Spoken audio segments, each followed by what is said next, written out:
The Boston bombing was a horrific tragedy, and whoever was behind this event deserves to be brought to justice. Unfortunately, there's a great deal of evidence that indicates that this isn't going to happen. The mainstream media and government authorities are hiding the real story. In this video, we are going to demonstrate that at the very minimum, the authorities had prior knowledge of the attack and allowed it to happen. Now, the first anomaly that surfaced immediately after the bombing was an eyewitness account indicating that there were government agents on the scene and on the roof right before the blast. This eyewitness account can be confirmed by looking at photographic evidence before and after the event. There are pictures clearly showing someone on the roof and several men wearing identical pants, boots, and shirts and listening to communications through devices in their ears. These men were positioned right next to the blast zone, then later moved across the street just before the bomb went off. These same men were then seen communicating with authorities after the explosion. One photo shows one of these men walking around on the scene with an unidentified device. Another shows someone crouching next to a backpack in a doorway.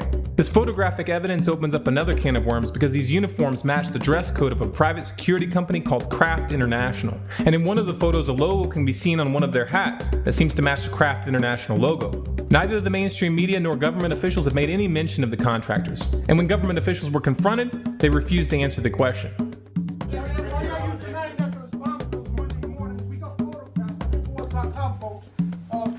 Next question, please. Next question, please. Yes. So there's a lot more evidence of a cover-up that we aren't even going to touch here because it would open up way too many tangents. If you do a little research on your own, you'll find plenty of information. Just what we showed here clearly indicates that the Tsarnaev brothers weren't acting alone if they were indeed involved in the bombing. However, their parents have come forward stating that their sons had been in contact with the FBI for years and that they were framed by the US government.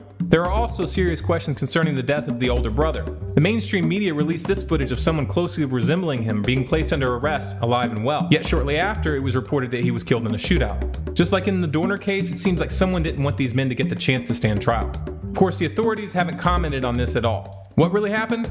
Well, we won't know unless there's a real investigation, which at this point seemed highly unlikely. Whoa. Are you trying to say that the government was involved in a plot to kill and injure its own citizens? That's crazy talk. Really, you think so? Funny, Ted Gunderson, a former FBI chief, has a different point of view. Look at the terrorist acts that have occurred. The CIA behind most, if not all of them. We had the Marine barracks. We had our embassy in Kenya. We had Pan Am 103. We had the USS Cole. We had Oklahoma City. We had the World Trade Center in 1993. So if this event was engineered by the government or intentionally allowed to happen, what's the motive? Well, let's look at how the government responded.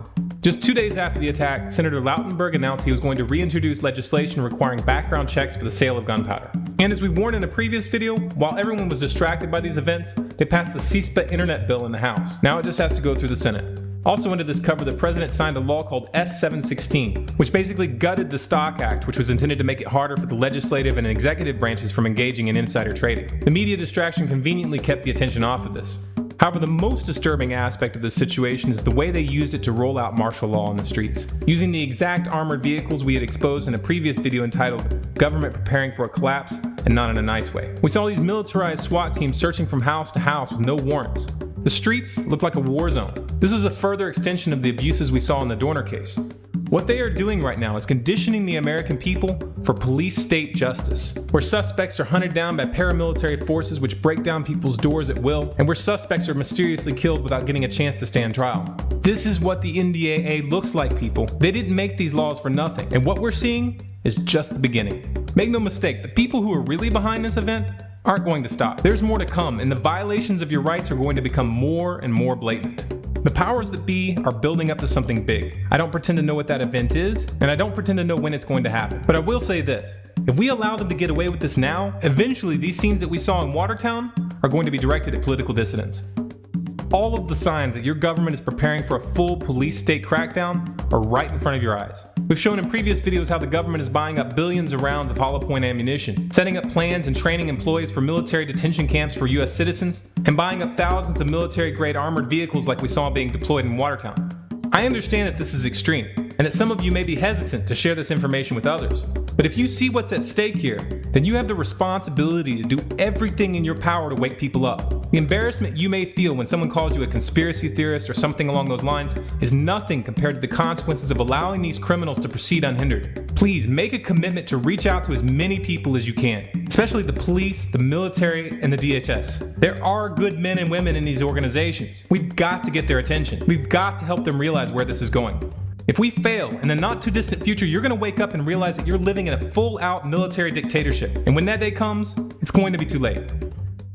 If you'd like more content like this, please subscribe to this channel, Stormclouds Gathering on YouTube. For updates and bonus content, follow us on Facebook at facebook.com/StormcloudsGathering, on Twitter at Collapse Updates, and our website, stormcloudsgathering.com.